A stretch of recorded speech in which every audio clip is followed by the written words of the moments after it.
Pembalasan istri dikhianati. Bab 90. Kalau yang ini bagaimana? Tanya Kiara pada Andre saat mengenakan gaun pengantin mereka. Andre dan Kiara saat ini tengah sibuk menyiapkan acara mereka. Bagus, tapi aku tidak suka dengan belahan yang terlalu tinggi, apa bisa sedikit ditutup Ki? Tanya Andre. Mana aku tahu Pak? Tanya langsung pada desainernya, jawab Kiara sedikit cemberut karena sudah 3 baju yang dicoba oleh Kiara ada saja salahnya dari Andre. Mbak minta tolong sedikit ditutup, jangan sampai bagian pahanya kelihatan, pinta Andre. Sekalian saja sampai ke mata kaki Pak, lalu pakai cadar, celetuk Kiara. Andre tahu kalau Kiara saat ini sedang kesal, tapi dia memang tidak suka jika tubuh Kiara diekspos kemana-mana. Ki, nanti akan ada banyak tamu yang melihat kamu, aku tidak ingin mereka menjadikan kamu fantasinya, jelas Andre membuat Kiara sedikit menghela nafas berat. Oh ya Mbak, satu lagi di bagian lengannya minta tolong dipasangkan mutiara ya, pinta Kiara. Kiara dari dulu berhayal saat dirinya menikah nanti dia ingin seperti princess. Kiara akan menikah dan setelah itu disusul oleh Ardian, ucap Sam pada Vivian, saat ini mereka tengah menikmati makan siang bersama, sudah beberapa hari Sam tidak bertemu dengan Vivian karena Vivian sibuk menemani mamanya. Akhirnya menikah juga ya Kiara? Ya. Aku juga ikut bahagia Kiara menemukan jodoh yang baik seperti Andre, dan setelah kita menikah kita bisa menyusul juga Vi, ujar Sam tersenyum kecil. Vivian tiba-tiba terbatuk membuat Sam sedikit panik dan segera memberikan air putih. Hati-hati Vi. Spagetinya sedikit pedas, aku tidak biasa, alasan Vivian. Sam, apa setelah kita menikah akan banyak peraturan dari Oma Meli nantinya? Tanya Vivian. Belum tahu Vi, Oma tidak mengatakan apapun tentang itu karena saat ini yang menjadi prioritasnya adalah Ardian dan Nisa, jelas Sam membuat Vivian menarik sudut bibirnya kaku, dia merasa kalau Oma Meli lebih peduli pada Ardian dan Nisa, sudah pasti mereka yang akan menguasai harta Oma Meli bukan Sam. Jika pembagiannya tidak adil bagaimana sayang? Tanya Vivian. Tidak adil bagaimana? Tanya Sam tidak mengerti. Jika Oma lebih memberikan kekuasaan pada Ardian bukan kamu. Kekuasaan apa? Kasih sayang. Kalau itu Oma selalu adil Vi. Jangan khawatir, dia selalu menyayangi cucunya dengan porsi masing-masing. Devan saja yang bukan cucu kandungnya sangat disayangi Oma, apalagi aku dan Ardian, jelas Sam sedikit tersenyum. Tapi kenapa dia tidak meminta kamu dan Kiara untuk tinggal bersama Oma? Kiara memiliki Andre, dan memang sudah sewajarnya Andre yang membawa Kiara. Kalau untuk kita Oma tidak punya masalah apapun pada keluarga kamu kan? Berbeda dengan keluarga Nisa. Tapi aku tidak mau ada perbedaan antara aku dan Nisa nantinya Sam, kalau bisa sebelum menikah sudah diperjelas statusnya. Vi, kamu ini aneh, kenapa tiba-tiba membicarakan ini? Aku bisa menghidupimu Vi meskipun tanpa harta Oma, tegas Sam sedikit kesal. Sam, ini realita bukan hanya omongan belaka, kebutuhan yang menuntutku begini, aku tidak ingin hidup susah setelah menikah Sam, jawab Vivian. Sam menggelengkan kepalanya tidak mengerti dengan jalan pikiran Vivian, selama ini apapun yang dimintanya pasti Sam berikan. Kemarin Vivian yang mendesak ingin menikah sekarang malah membahas yang menurut Sam tidak penting. Kenapa mengantarku pulang Van? Aku ingin menginap di apartemen, ucap Diana. Seharian ini mereka jalan berdua, bahkan Devan izin tidak masuk ke kantor hari ini. Entah kenapa Devan tidak mengizinkan Diana jauh darinya dari semalam, hanya dipisahkan oleh waktu tidur saja, tapi Diana sendiri tidak keberatan untuk itu. Seharian kita keluar, apa kamu tidak rindu dengan keluargamu? Aku sudah terbiasa hidup di luar, Van, jawab Diana. Besok aku ingin berkenalan dengan keluargamu, pulang ya, pinta Devan lembut. Tapi, aku ingin menjaga kamu, tidak baik perempuan berkeliaran hidup di luar sedangkan kamu punya keluarga. Van, aku tidak ingin kamu mencampuri urusan pribadiku. Kenapa tidak?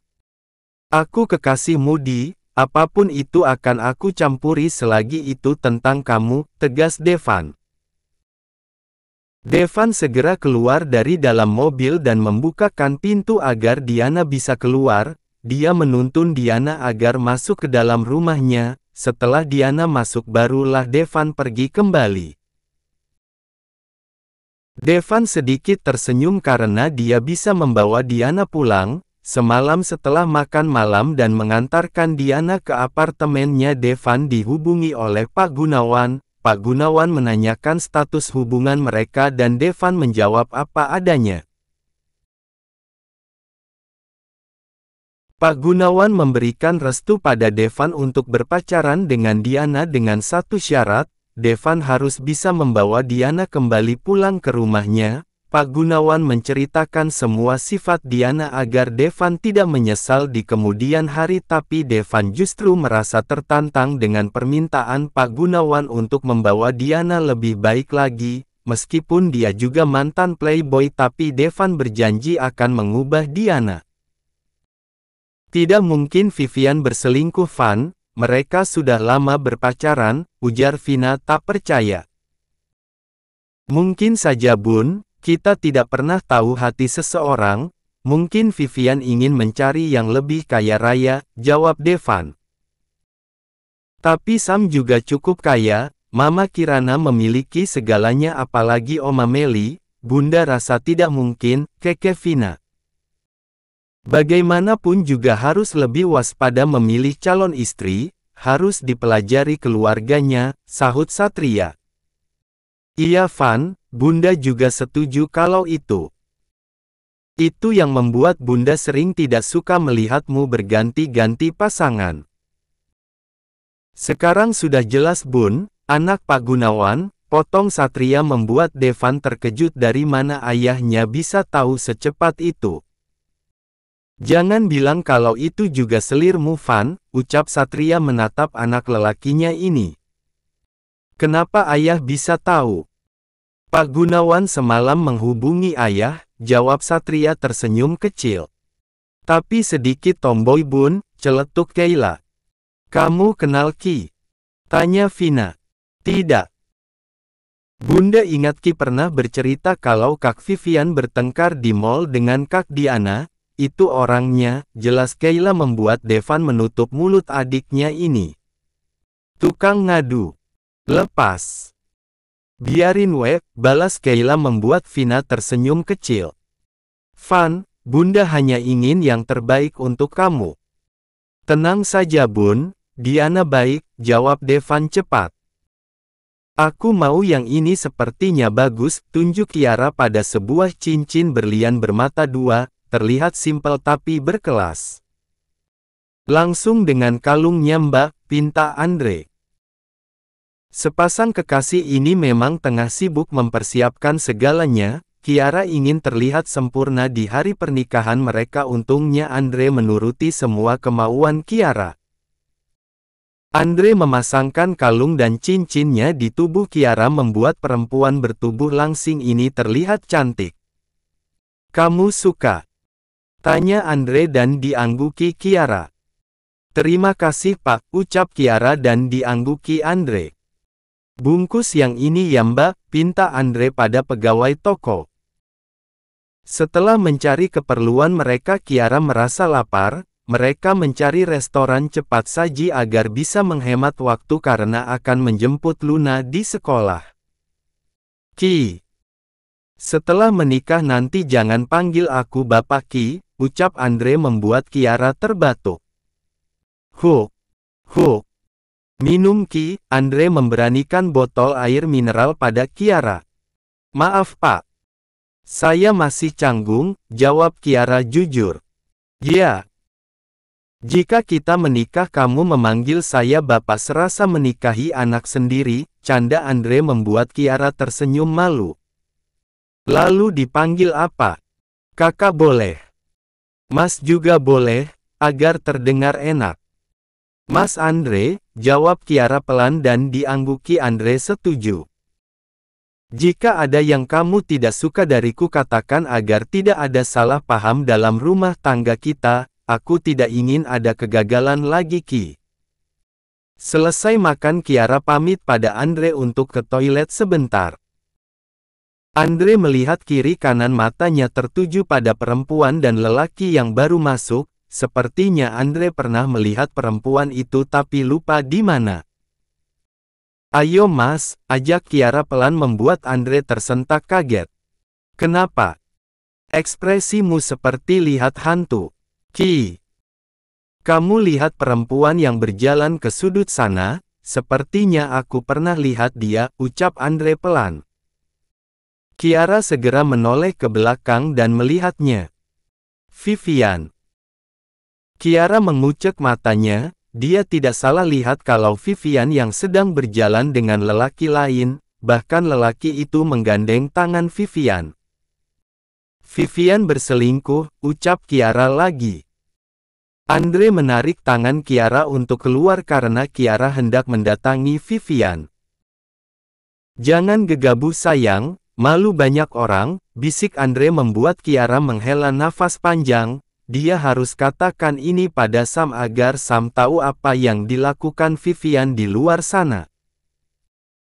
Ardian dan Nisa juga tidak kalah sibuknya saat ini, mereka juga tengah mempersiapkan pernikahan mereka.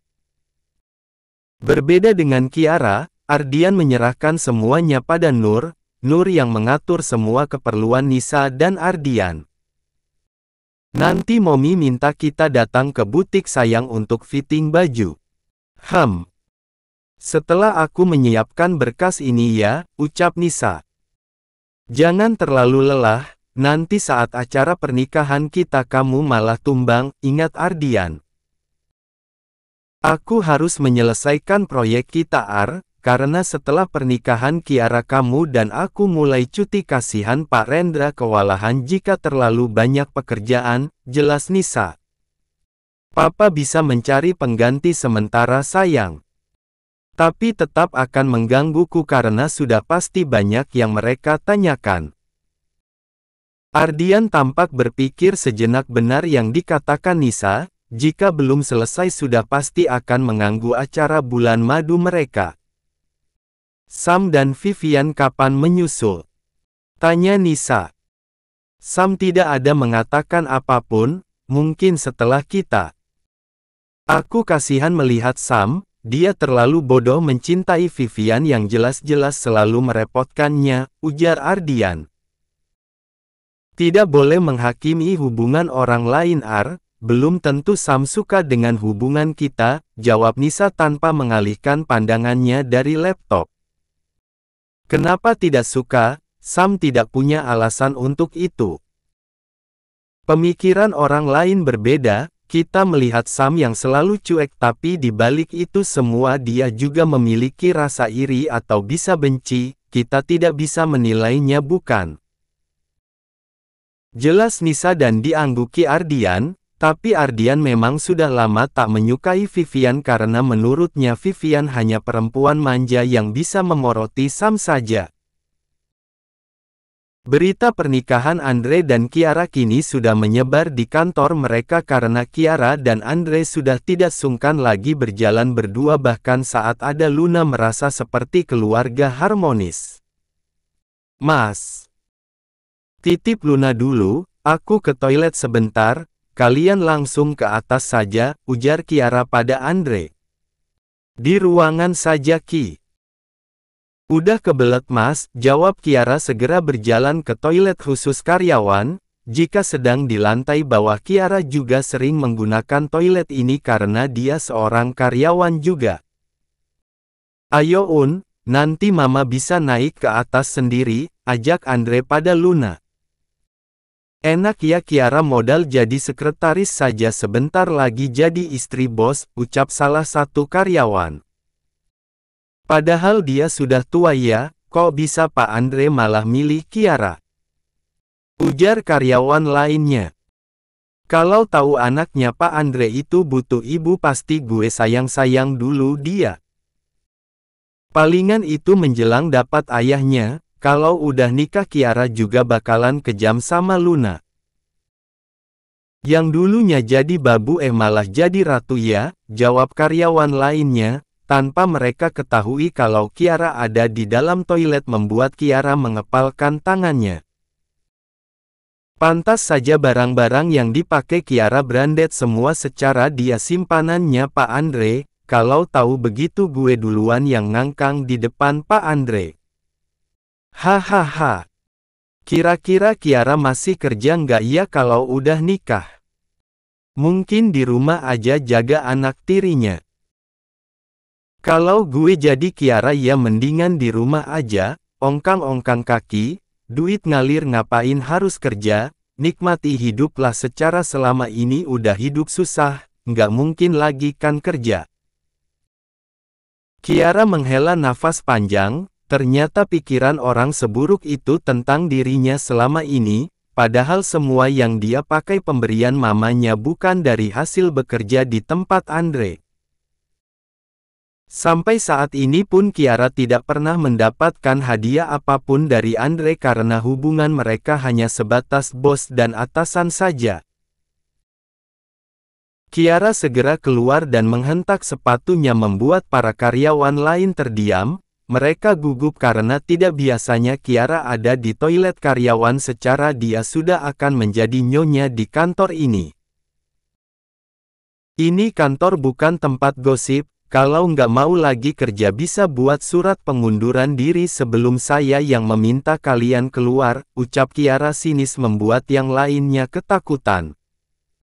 Kiara segera pergi meninggalkan karyawan yang sok tahu tentang kehidupannya.